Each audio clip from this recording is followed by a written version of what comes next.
Vamos falar sobre os capítulos 4 e 5 de Lucas. Note como o Espírito Santo continua sendo enfatizado no Evangelho de Lucas. Lucas era uma pessoa cheia do Espírito Santo e ele gosta de ressaltar a operação do Espírito Santo, o mover do Espírito Santo. Então você vê aqui, no capítulo 4, versículo 1, Jesus, pois cheio do Espírito Santo, voltou do Jordão e era levado pelo Espírito no deserto.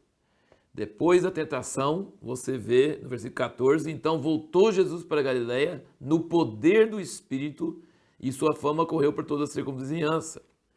E aí, quando ele estava em Nazaré, ele leu a passagem de Isaías, em versículo 18, diz: o Espírito do Senhor está sobre mim, porquanto me ungiu para anunciar boas novas aos pobres. Então, o Espírito Santo está sobre Jesus depois do batismo, ele foi gerado pelo Espírito Santo no ventre de Maria. Teve várias pessoas cheias do Espírito Santo falando sobre ele, profetizando sobre ele, Isabel, João pulando no ventre de Isabel, Maria, a mãe dele, falando, cantando no Espírito, Zacarias profetizando no Espírito, e agora Jesus foi batizado no Espírito, que desceu em forma corpórea sobre ele no batismo, e agora o Espírito leva ele para o deserto, e aí ele foi tentado em três áreas que nós também somos tentados. Ele foi tentado na carne, depois de 40 dias, com fome, exausto, e o diabo falou: se você é filho de Deus, manda que essa pedra se transforme em pão. Óbvio que a pessoa que está com muita fome visse um pão, uma pedra lá, formato mais ou menos de um pão, ia ficar aquela vontade de comer o pão, né? E se você é filho de Deus, mas ele tinha acabado de ouvir, Deus tinha falado: este é meu filho amado. Mas ele estava 40 dias com fome, com jejum. E então ele resistiu, ele falou: não vivo só de pão, mas de cada palavra que procede da boca de Deus. E aí ele tentou, ele com poder, colocou todos os reinos do mundo diante dele e falou assim: se você me adorar, tudo vai ser teu. Não, só a Deus adorarás, e só a ele servirás. E a terceira forma era subir no pináculo do templo e pular e impressionar todo mundo com o seu poder espiritual, fazer sensacionalismo com ser o super-homem, aquela pessoa que tem atributos sobrenaturais, né? Então, assim, são três áreas: a carnal, né, os apetites carnais, a vontade de ter poder e a vontade de ter fama. Essas três coisas nos atacam também, e Jesus venceu todas as três tentações. Coisa maravilhosa. E o que nós podemos aprender disso? Que é a pergunta que nós falamos no último vídeo. Nós falamos qual a lição mais importante que nos ensina: não faça nada para salvar você mesmo ou para aparecer diante do mundo que Deus não te mandou fazer. Não faça nada. Não faça nada para provar alguma coisa. Não faça nada que Deus não mandou fazer. Passe falta, fique com fome, fique em situação adversa, mas espera em Deus, confia em Deus, espera somente nele e não faça nada, não ouse fazer nada por você mesmo. Faça as coisas que Deus fala para fazer e não as coisas que você é tentado a fazer para provar alguma coisa ou para suprir alguma coisa. Essa é a lição mais importante que nós podemos aprender da tentação de Jesus. Nós vemos mais uma vez a pregação dele em Nazaré, e aqui só que entra em mais detalhes, tá? E aqui fala qual foi a pregação que ele deu em Nazaré. Aqui você não encontra isso nos outros evangelhos. Ele abriu o livro de Isaías e ele leu uma das poucas passagens do Velho Testamento que fala sobre a primeira vinda. E ele parou na vírgula, porque daquela vírgula em diante já seria a segunda vinda. Ele fechou o livro numa vírgula, no meio de uma frase, e fechou e falou: hoje se cumpriu essa escritura diante dos vossos olhos.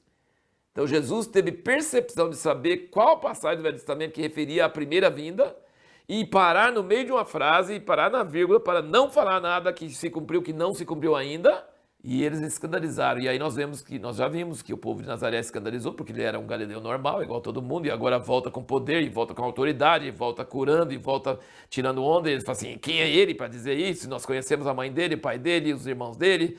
Quem é ele? Quem que ele acha que ele é? Só que aí Jesus agrava a coisa. Ele pinça passagens do Velho Testamento onde Deus usou pessoas que não eram do povo de Israel. Naamã era sírio, leproso, foi curado. A viúva que sustentou Elias era de outra cidade, não era de Israel.